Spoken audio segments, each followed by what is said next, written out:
What's up, guys? We're back. Welcome back to my channel. Make sure you like and definitely don't have. We're just yappers. We were just yapping the entire time. You got two yappers on this Exactly. show. We're at a farm right now, so it's kind of crazy. We're delirious. We can't tell time right now.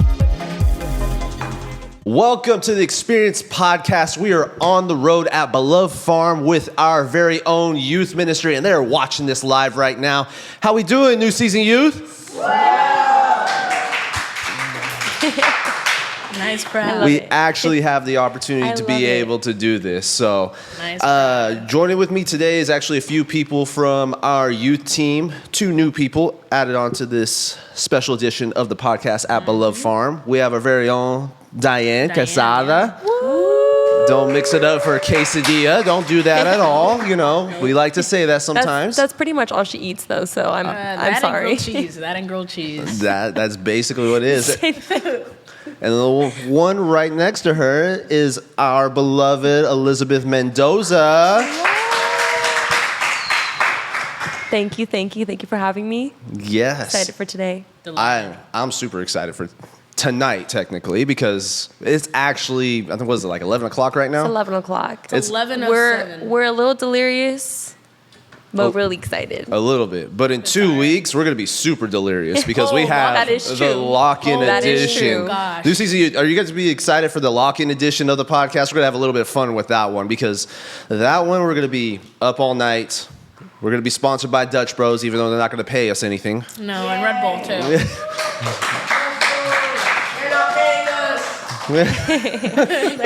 Let's make one thing clear. We're going to be having the Dutch Bros. We're going to be having You're not going to have anything. Not Red 1 Bull, ounce of Red Dutch Bull. Bros, nothing. No Celsius. No, nothing. All right.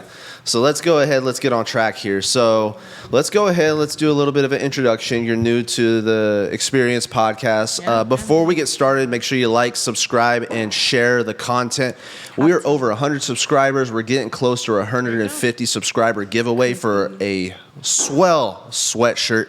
And so make sure that you go ahead and do that. 200 subscribers. We got the XPerience podcast merch that we're still waiting on.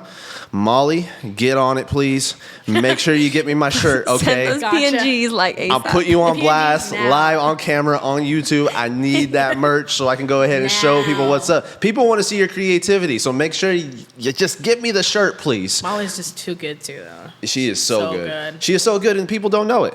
Mm-hmm. Right. People don't know it until I wear that shirt. Yep. No, And they're it's about good. to find out. They're about to find out. Oh, They are. We got to get it. And then 250 subscribers is going to be the big bundle giveaway. Yes. We haven't said anything about what it's going to be, but we're getting closer and closer and closer to that subscription mark. And so let's go ahead and let's introduce yourselves, okay? So let's start out with Diane. Who are you? How'd you get connected with New Season Youth? And more importantly, where are you at today in life?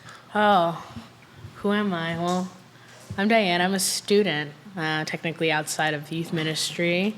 I also work, but that's only part-time, so it's like whatevs. And then I go to school. I'm in college, so I am graduated from high school. I'm only 19 right now. What else?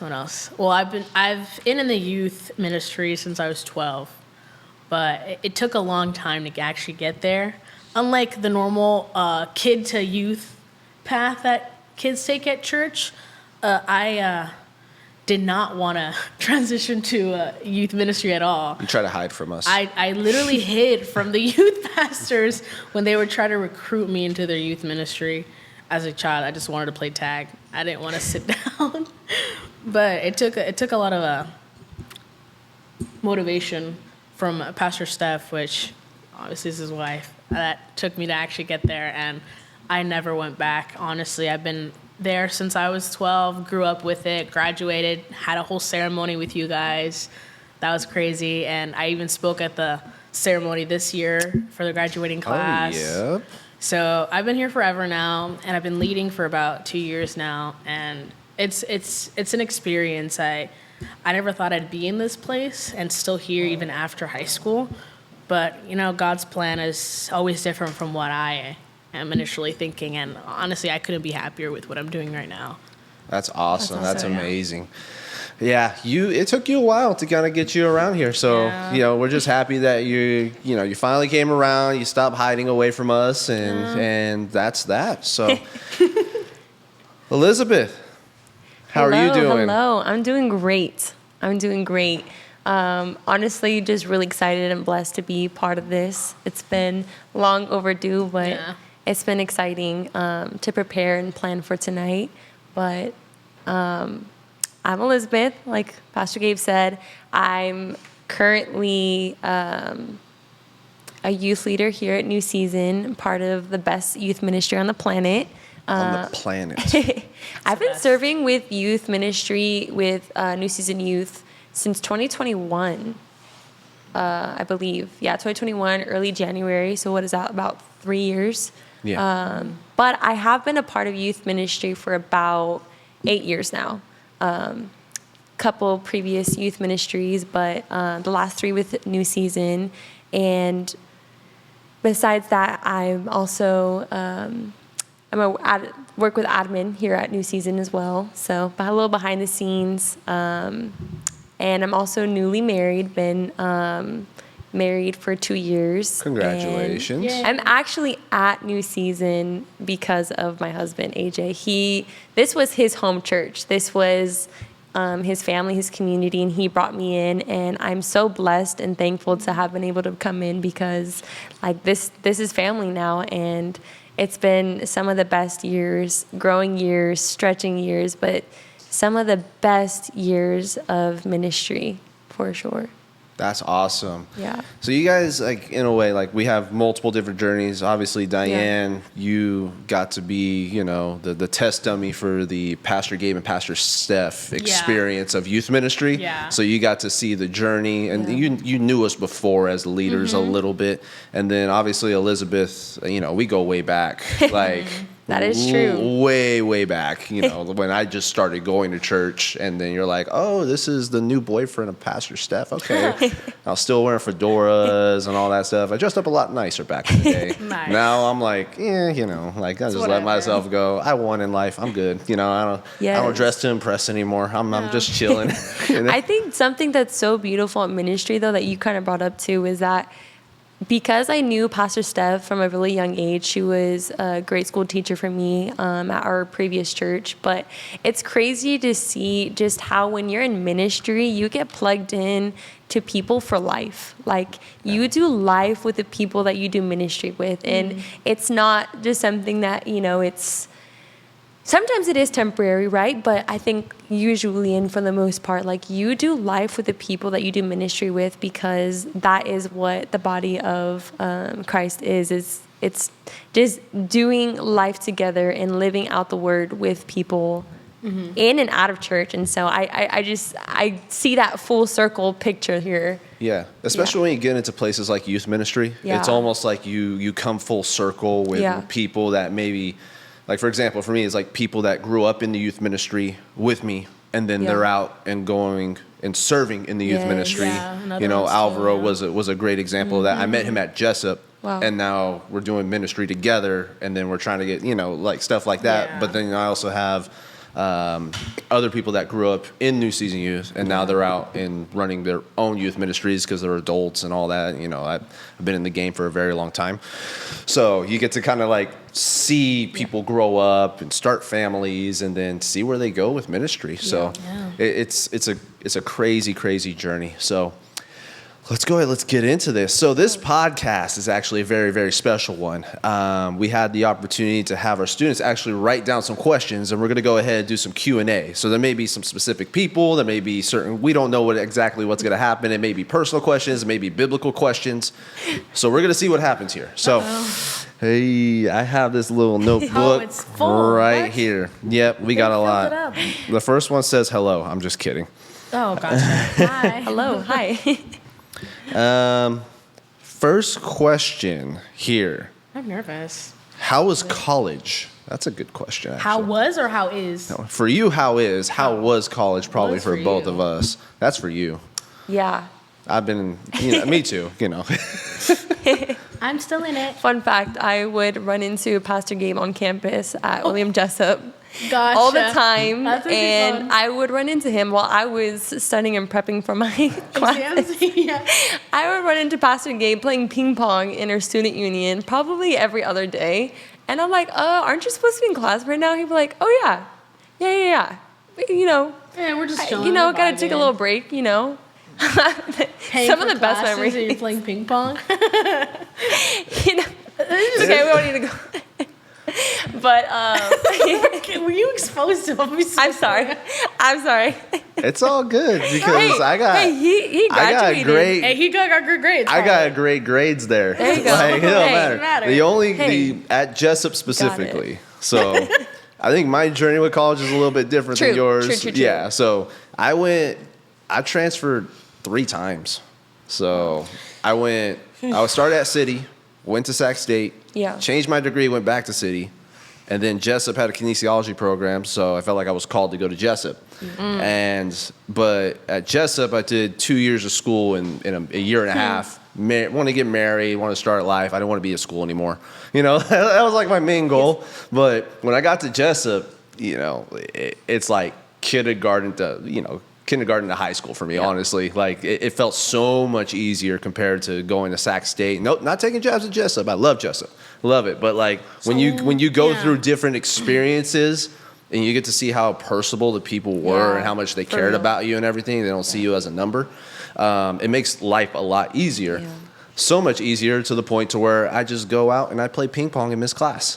You know, like, but I would still get all Don't A's. do that. Don't do that. Don't do that. He's Not an a exception. Word of advice from Pastor Do not Gabe. do that in college. Do It's not gonna- do that at college unless you're me.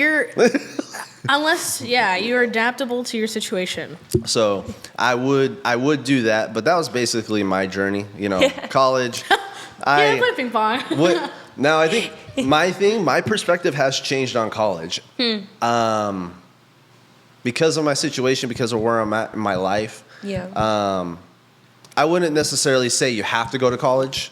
I would recommend it based off of what you want to do in life. Yeah. You know, I think How it is. that's where I'm at, and especially because of how expensive college is and how I think the stats show that probably more than half of people don't even end up using their degree when it's all said and done. yeah. So if you're just going to college for the experience, I think you kind of build yourself a deep hole financially right off the bat just to do that. If you have the money for it, go for it. It's different, you know, but most people, you know, they're probably taking out student loans to go to a 4-year or something like that. And I mean, obviously you have some people that are able to benefit for financial aid and stuff like that. Like I went to Jessup for the Bible portion of it because I needed it. And so I knew the investment going into it, like, you know, going there, I may not get much out of it, but I made sure my finances were on point so I can go ahead and be able to afford it, you know, and pay off my student loans by the time I got married.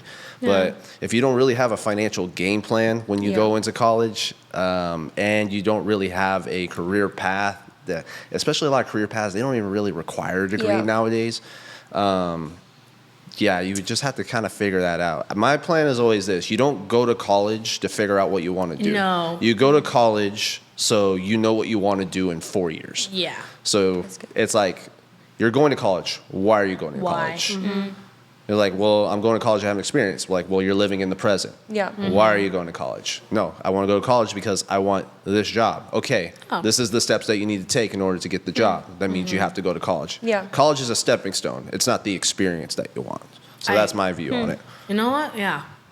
I agree. As someone who's still just starting college, I went through the whole thing. I especially went to a high school that was very, very competitive. So even the idea of like going to a community college right after high school was like weird. Like everyone around me was going to UCs or out of state and stuff like that in programs, just the high competitiveness in that high school. And when I told them my plan of community college, even with my high grades and my electives, they were stunned. Like, why? Why are you wasting all you did in high school? What are you doing? Like, that was like the reaction I got from my counselors. It honestly is just like, I'm not going to spend a lot of money on something that I'm not even fully sure of what I'm going to do.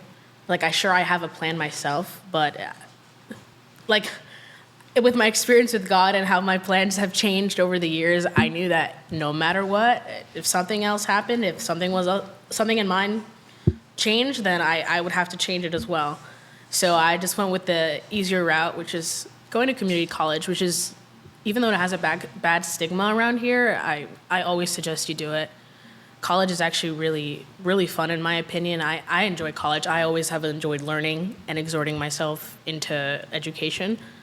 I do want to pursue law and stuff like that. So I'm taking as many prerequisites as I can in my community college. Yeah. And planning to I had a motive to go to Berkeley and all that stuff. But again, it's just my mentality has changed over the years, which we can delve into a little bit later, of whatever God has put out for me, I will accept it. So I will apply to as many schools and see where it takes me. You know? The decision is... Yeah, I think that's the beautiful plan and part of about having God lead your steps. Because jumping out of high school, I knew I wanted to go to college. I didn't have a plan as far as career path, but I knew I wanted to have a higher level education. And for me, financially, like, that scared me, and that almost kept me away from pursuing that. Yeah. And I will say, it is important to be financially prepared and have somewhat of a plan, but do not allow that to keep you away from pursuing a further education, whether that's community, whether it's a 4-year.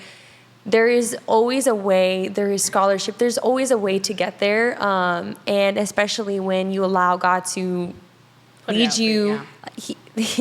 That is exactly what He did for me. I had applied to various schools, and a lot of them were amazing schools, but I could not afford them. Yep. And I had been waiting and praying and trying to figure out what would be the best next step for me. And it wasn't until about 2 to 3 weeks before I should have started the semester that I found out, and I received a letter that informed me that there was a sum of money that only God could have provided for me so that I can go and further my education. And it's just that just goes to say, no matter what plan or preparation that you can even have yourself, God has a greater plan for you. And no matter what, if you allow Him to guide those steps, there's always a plan that He has for you. And so don't allow fear to keep you from education. Have a plan, be strategic and smart about it, but don't let that keep you away from pursuing that. And and when God's at the center, like, He will make a way, for sure. He will make a way. Yeah. All right, let's go ahead. I'm going to go through a couple of these questions because we got so let me see here. Why did you become a leader? That's a good question. Diane? Why? Well, again, I grew up in the youth ministry, and I had these amazing pastors guide me throughout my teenage years, which were a bit difficult for me. And even through all those difficulties, I still found sanctuary in their sanctuary. It inspired me to help others in a way that I never thought I could. Like, I always thought I wanted to be a social worker, right? I always wanted to pursue law. I always wanted to do politics. I always was interested in that topic and the social studies of people and behavior.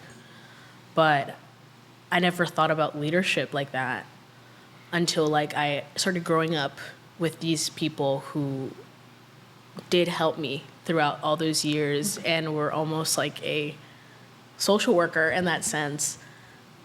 Even through all that, I still found happiness with these people, and they helped me through those times. And if, in my mind, I thought, well, if I can provide that for any child or any youth in this youth ministry, it'll be a stepping stone to what I actually want to do in my career. And it has. It's opened up my mind to a lot more environments, as well as other people's mindsets as well. And it's helped me learn as well from these kids. And you learn so much from their experiences, and so and what they tell you they've gone through. Not only do you take in what you've gone through, but what they have, and overall, you just learn so much. So, like I said, I take education and learning and valuing others so important in my life. Like stepping into leadership with this youth ministry was like the next step for me, or at least a stepping stone for what I want to do in the future as well. That's good. Yeah. Elizabeth? Yeah, I'd say very similar to Diane. I went to youth ministry as a student back in middle school, high school, but if it weren't for my middle school and high school youth pastors who called that out of me, I don't think, well, I shouldn't say that, but I don't know if I would be in the same position today, because at a young age, they were leaders and pastors and just mentors that called that out of me, even when I didn't know that myself. Yeah. And I think that is such a beautiful thing about youth ministry and being surrounded by the culture of having leaders that want to not just empower you, but truly impart a word in you that could carry you for years and years to come. And so I wouldn't say that I knew that I was a leader, but they definitely made sure that I was aware of that, and that they reminded me of that. And I would say because of God and because of those leaders and pastors that poured into me, that's why I'm here today. And it's what's carried me this far, because in the same way that it impacted my journey and every season thus far, I know and I believe that is the reason why I am also needed to be here. Like, it is a responsibility and a calling for me to now be a part of the next generation and making sure that they also see that, receive that, and know how important it is to know that they have a leader that wants to do life with them and impart a word in them the way that my leaders did for me. That's great. All right. This one's going to be a good one. What do you think about the LGBTQ plus community? Where do you stand on that when you're a Christian? It's a loaded question. That was a loaded question. I think we have talked about this ourselves. Yes. Recently, too. We actually have had a coffee session, and I was like, I don't Diane. remember how it was brought up. I think you brought it up, right? I was like, no, I want to hear. What was my answer? It was so long. I think. How would you shorten up your answer as far as that's what I'm trying to do. It's a very interesting. It's so loaded. So you got to look at this because it's the reason why it's so loaded. One, I think it's highlighted in culture. I think it's one of the more noticeable movements in the past 10 years that has been more exposed to the point to where now a month is dedicated to that in our society. So the question is, how do we feel about that? And really, how do we approach and where we go from there? You know, because I think the reality is, it is in Scripture. I think Romans 1 probably does the best job talking about it. Yeah. It's not necessarily something that Jesus talks about. The only thing he does is really acknowledge the relationship between Adam and Eve as good. Right. And so we know where the stance is. Now the question is, why is it so, like, when we say, what do you think about LGBT? Yeah. It's one of the hardest answers we want to say, because we are praying for these people, but at the same time, we have to speak truth. And so where do we go with that? Do you want to go first? I need to shorten my answer. I need to figure that out. It's definitely that balance of love and truth. It has to be both. And I'd say personally, based off of the personal experiences that I've had with friends, coworkers, family, it's been growing to know and love a person who might identify or might like might follow this community. It's knowing them, having a relationship with them, and having the opportunity to then have conversations and dive into maybe conversations that they might not have with anybody else. And in those moments and in those opportunities, sharing my heart and my truth and my biblical foundation with them. Yeah. Yeah. Okay. Basically what we talked about, summed up. Yeah. Yeah, it's difficult for me because I have a lot of close relatives, and I know a lot of people, especially who ask this question, have close relatives or friends or people they care about who are part of this community. And it's just as hard as for you to ask this question than for me to answer it as well, especially as someone who is a leader. Like I'm in the same with you. But it is in the Bible, it is stated, but I also believe that we have to approach these things with love, like how you said. And we have to love and understand, but also have that foundation and truth within you and provide that for these people as well. Yeah. Yeah. And it's difficult, and it's almost hard. Like it's hard to do. Yeah. But as long as you provide that love and Yeah. care with that truth and foundation, I feel like it is okay. Which I think even calls us as the church to make sure that we know our truth, make sure that we know our scripture, which means we need to be in the word, not only just reading it, but also living it and spending so much time in his presence. Because if we are not saturated with his presence, his word, day in and day out, it is impossible to approach these situations and approach a culture that is saturated in it. Yeah. And speak into it when we ourselves don't have that boldness or that foundation either. Yeah. One thing I will say, this may be controversial the way I say it, I applaud what the LGBTQ plus community has done because they fight for what they believe in.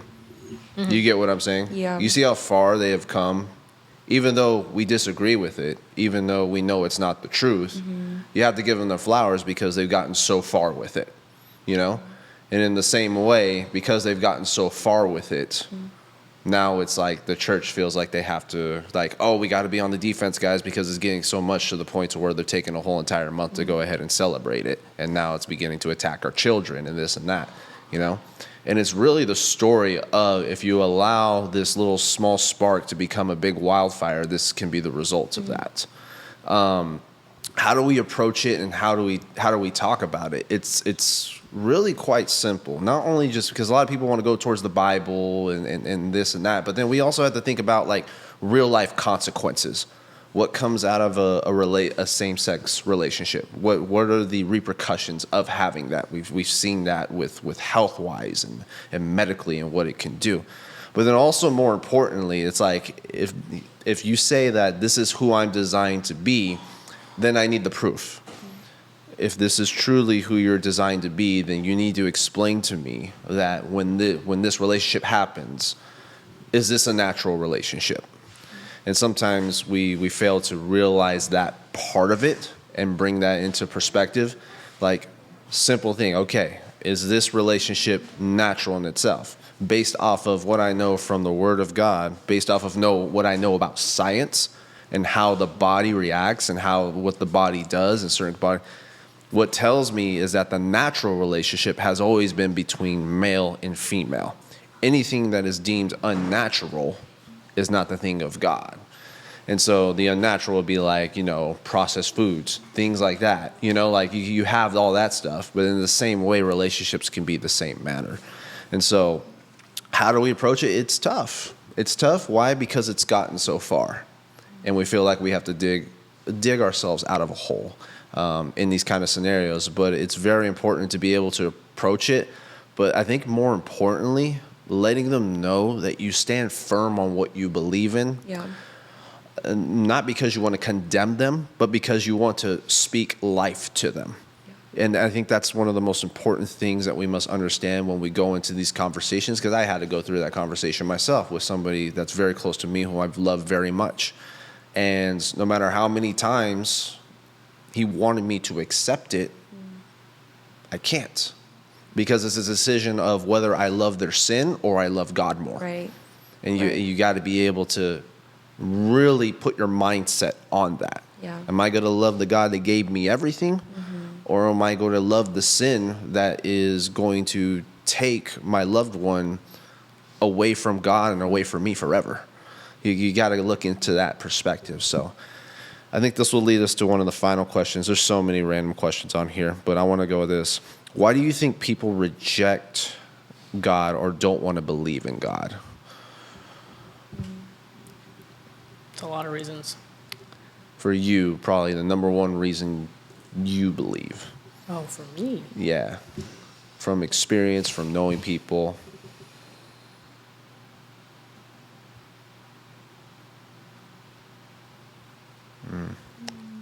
I'd say, I have one. yeah. Go ahead. From my experience of what I've heard a lot of people talk to me about, which is I'm actually grateful for, because I feel like a lot of people who have rejected God or rejected the church feel open enough to tell me why. Yeah. And I feel like I've placed enough confidence within them and within our relationship that they can, right? They can tell me why. And they ask about my faith specifically, like, oh, why are you faithful? And then they explain their side of the story.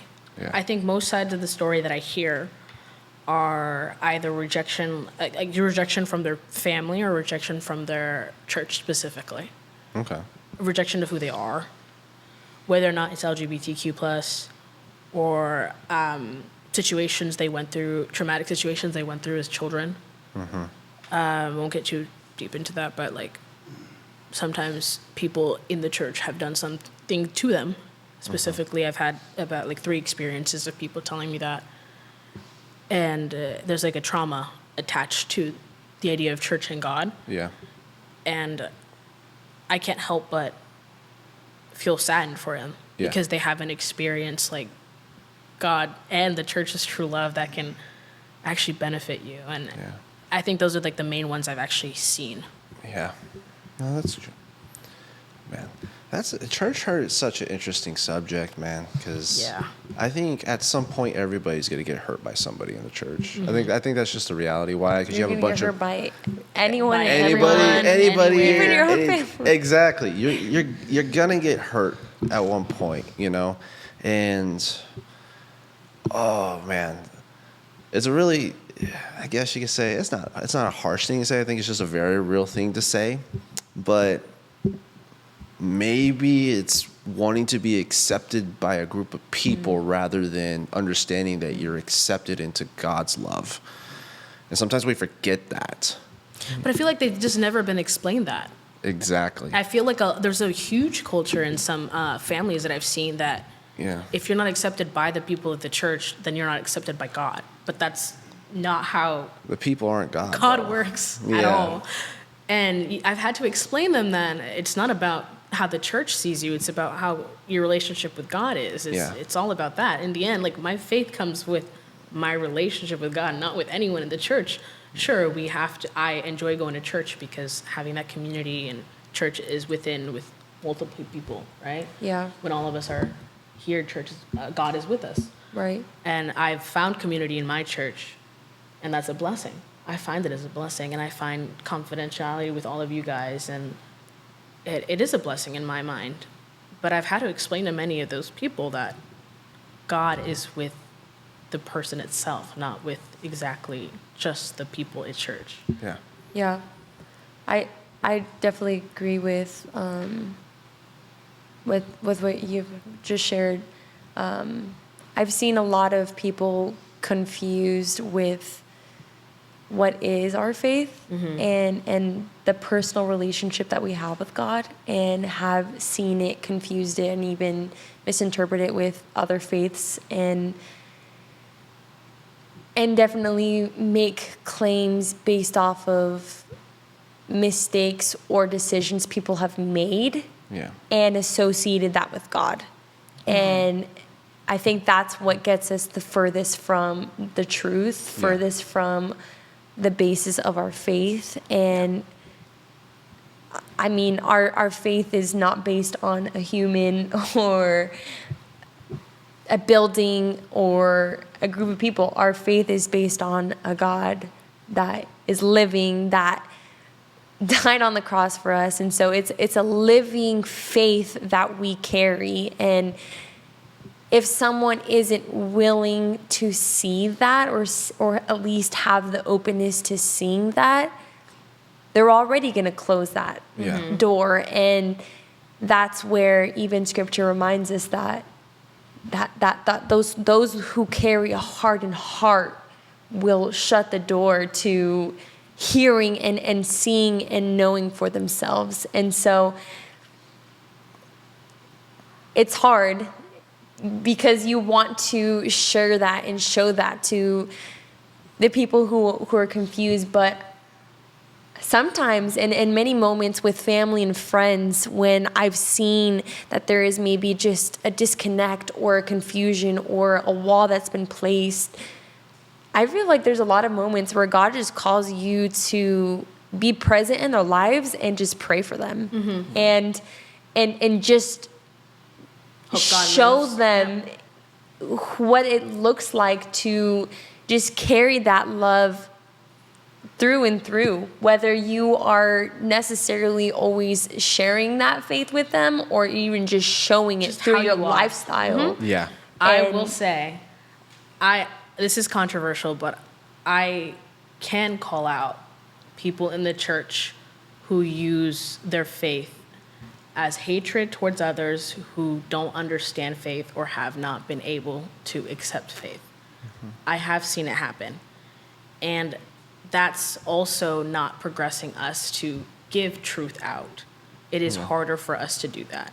So one thing I had to explain to this person was they shared a testimony of how they experienced some sort of hatred from so-called Christian, right? And they felt like, oh, well, if this is how a Christian acts, well, this is not the type of faith I want to be in. And it is moments like that where it makes me heartbroken to know that we are being portrayed, or I'm being portrayed, or even you are being portrayed as something of hate, when God is not of hate. God is of love. And what we as Christians have to do is stand with what we are faithful in, but we have to portray it in our lifestyle. Yeah. We can't be spewing out hatred. We can't be condemning others. We ourselves live in sin, so we can't push others aside. We have to accept other people as well as give truth. And that is the way we can provide faith for other people and be more inclined to accept maybe the faith that wall can break down a little bit.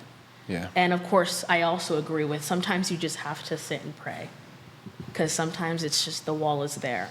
Yeah. But we as Christians have to portray a lifestyle, and we have to do it correctly, or no one will understand the faith in the end. Yeah, and even to add on to that, it's a reminder that God wants those souls saved more than even we do ourselves. Mm-hmm. So knowing that and seeing maybe a world that has chosen to place a wall between them and God is knowing that, like, we have the opportunity and we have just the greatest responsibility of loving a community and a world around us that doesn't know God, but we know that one day they will. Mm-hmm. And it's having that faith and believing that by our fruits they will know Jesus, right? By the fruits of what we share and what we do, that they will know him and encounter him. And so it's not about persuading them. It's not about convincing them. It's not about giving them, Every another in fact, the world, and there's moments where those conversations will happen and you will have the opportunity.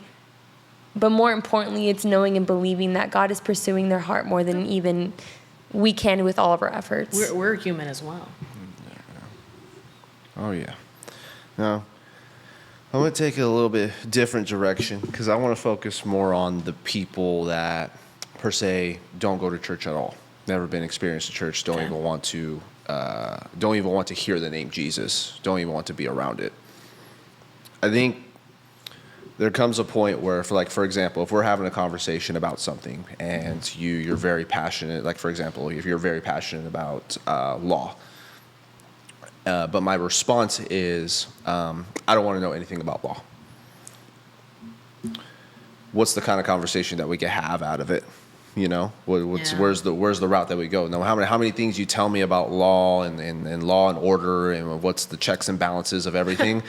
If I take the time to go out and just allow it to just pass through my ear and go out one ear, then we're not able to have a conversation. Why? Because for me, in order to get into that kind of area, it requires time. It requires my own personal self to willing to give that necessary time to go out and study this certain area. I think right now we're in a place where Christians and even non-Christians want to be fed more by other people rather than actually taking their own time to actually look into the details of their own faith. They don't even want to go through a path of reconstruction. Heck, they don't even want to go to the path of deconstruction. They're not even giving themselves an opportunity to be able to do that. My Jessup journey was reconstruction for me. And I made the necessary sacrifices to be able to do so. I told you, I didn't have to go to Jessup. I could have just went to any other college, got my degree, and bygones be bygones. But there was a calling specifically to go to Jessup to go through a process of reconstruction in my faith by understanding the Word of God. And I was willing to pay the price for that. There's a price that has to be paid in order to walk on a journey with Christ. And it's not enough to go to a Sunday service and be, quote unquote, filled by what is happening in your Sunday service. No, you have to be able to give the time and make the sacrifice as Jesus was willing to make the sacrifice for us 2,000 years ago for our sin. I think we've reached a place right now where we're hoping that other people will feed us rather than us in ourselves taking the opportune time in our very own home to really dive deeper into the Word of God or go to a whole nother level. And that's where we lead as far as I just think sometimes people don't want to believe because they're lazy, because they don't want to take the time to do so, because they don't want to hear it out. And more importantly, ignorance. It gets to that place because trust me, it happens everywhere in any kind of circumstance. If people are talking about something random, like I don't want to take the time about it. If I tell you guys about video games, you're gonna be like, nah, that's not a big deal for me.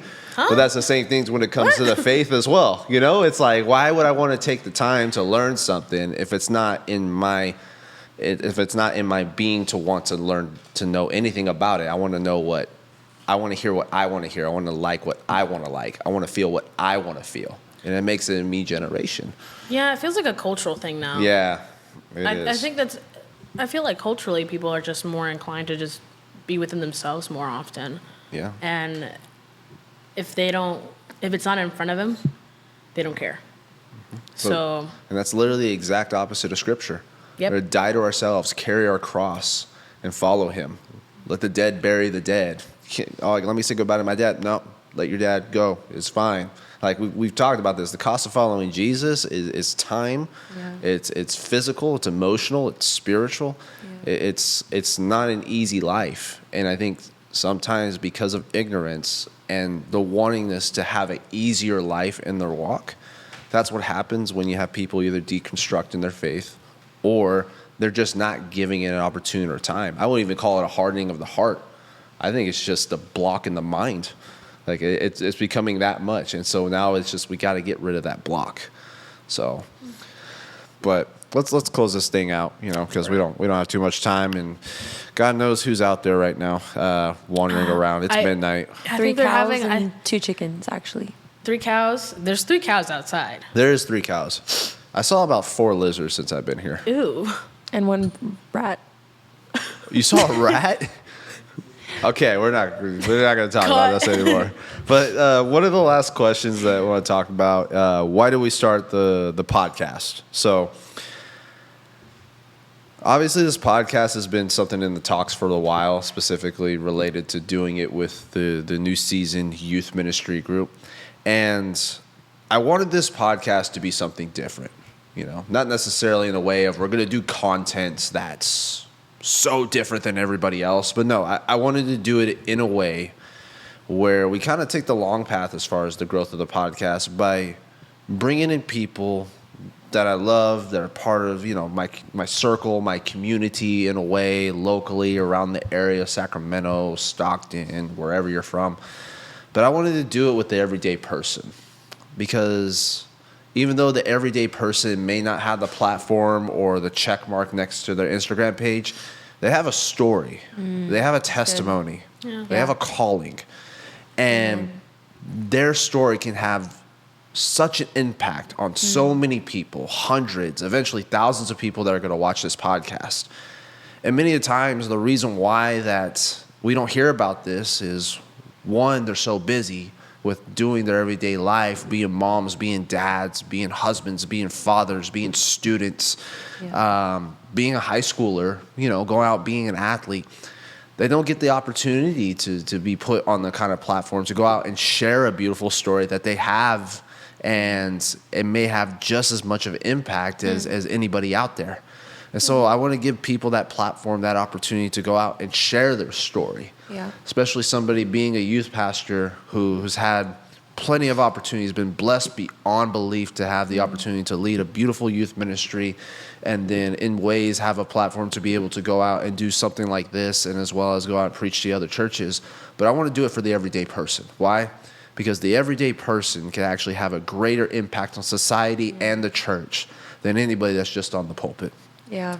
Because qualifications of a leader: good husband, good mother, good First father. Ministry, exactly. Yeah. That's the crazy part, that a lot of people don't realize it, but the qualifications of a leader is not the degree you get or how big of a church you lead. No, it's who you are as a person. And there are great people out there that just need the opportunity to go out and share that beautiful story. And I'm going out there and I'm trying to find these people, from people within my circle to people like Bianca that was on last week. Yeah.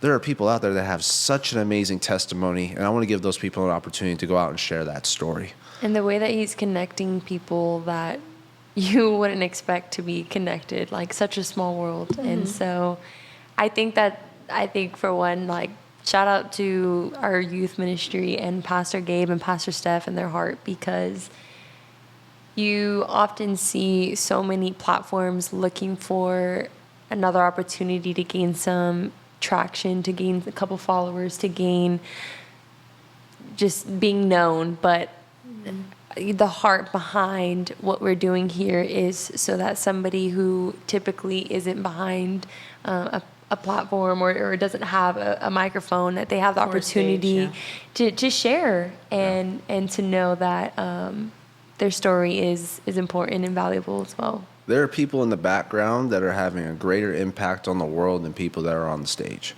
Amen. Yeah. Honestly, it's so amazing to see what people do in their everyday lives that go out and has a great impact. There are people out there that are having such a great impact at their jobs. Like, while they're working their occupation, they're going out and doing ministry at the same time. They're being bold, they're being courageous. And they may just be the person that's just sitting down at their local church just receiving a message, And I want to give that opportunity for people to be able to do that and express that. Because it's a lot of times that the quiet ones that can have the loudest voice out there. And we want to be exactly. And we want to be able to do that, And I wanted to create that environment for that.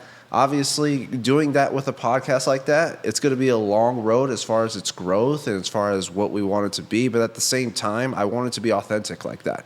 I want it to be different. I want it to be something new. I want it to be something fresh in that way, where I can have such a great impact in the community that I'm at right then, right there, right now. Because that's my whole focus, And eventually this thing might grow to the point to where, we're going to go out and impact and change the world. But I've always thought about the community that I'm at first. Because there's people that are so close to me. I could reach the person that's all the way out in Florida. We're in California. But if I'm not reaching the person that's sitting right next to me, working with me every day, what's the point?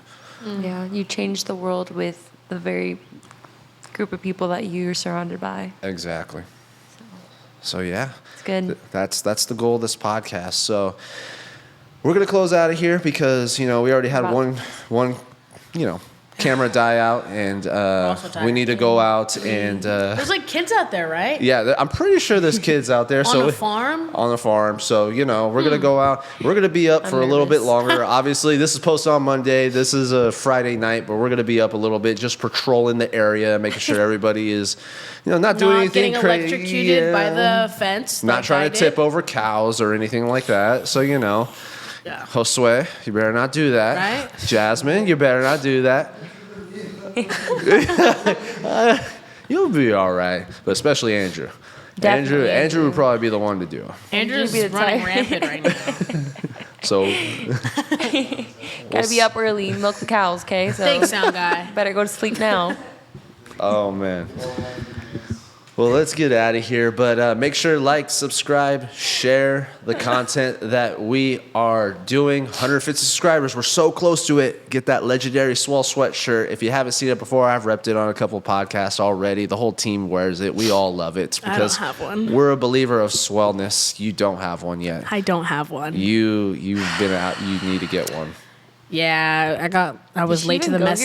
here? I was late to know, the message exactly. when you asked in the group chat. I was late. I was at work. Couldn't answer it. I still have it saved, and guess what? You don't have to get the right. There's not a specific color. We're basically like Power Rangers here. We can just choose I thought what we color were you done. want I to be. thought I was after. It was like final. Oh no, I didn't answer the message. I was like, all right, gotcha. I didn't get one. I guess. I have the design saved, so you can either do one or two things. You can purchase it, or you can make purchase sure it. you can subscribe and try So to I'm gonna win buy that it. sweatshirt. So I'm gonna buy it. Okay. You're probably gonna have to buy it, but we'll see what okay, it's happens. okay. Or Can I pick the make color at least? Yeah, you Oh, got okay. 14 different options. You have 14 different options of color. It's Okay. not the green one that I wear. No, you can go ahead. If you want a red one, you want a red one. You want a blue one, you want a blue one. I am working on a white one with black lettering. I'm working on that one, so that one might I be. can't do white. Yeah, I'm gonna be it's honest, I can't that's do more of like fit. She cannot be trusted with clean fit, I'm swag. fully wearing black. You can't tell, but I'm full black right now. Exactly. I can't wear white. I think that's the most popular one. Everybody likes the black one black. because it just really sticks out. Like It's right. yeah, exactly. Very, very clean. You get it dirty, whatever. You just have to miss, the swell part of it because if you hit it, that's not swell at all. Like you can't do that. I'll figure out a way. We'll figure out a way to do that. But yeah, we're getting so close to 150 subscribers. So once we get there, we're gonna do the giveaway. Make sure your account is public once again because I will not be able to see you on YouTube Studio if you don't do it. If you leave it private, I'm sorry, you're gonna have to get left out of it. But make sure that that's the case. Molly, give me the my PNG. XPerience podcast merch. I need it now. I need to rep it, please. Okay? I Because need it too. We're getting up to 200 subscribers. It could happen at any moment too. Especially with the content that we're releasing, the YouTube Shorts, man, that stuff can blow up out of nowhere. Yeah. So make sure that you guys are aware of that. 250 subscribers, we're going to have a big bundle. It's going to be a big giveaway. It's going to be massive. It's going to be huge. So we're going to see what happens. Okay. Yeah, we got to So get I out can of win here. my sweater there. You can win your sweater. You can win. You can win everything there. You can win a sweater. You can win podcast And merch, Molly's merch. Molly's merch, and there's gonna be other stuff too. So you never know. You never know what's gonna happen. It's gonna be a big bundle. Gotcha. Big I'm bundle. excited. Huge. Huge. It's gonna be huge. Huge, swell. All right, we gotta get out of We're here. done. All right, We're guys. delirious. I'm so sorry. We're so done. Okay, we love you guys. God bless you, and I hope that this was an experience for you. Peace. I apologize for Elizabeth. She just jumped the gun on that. She left.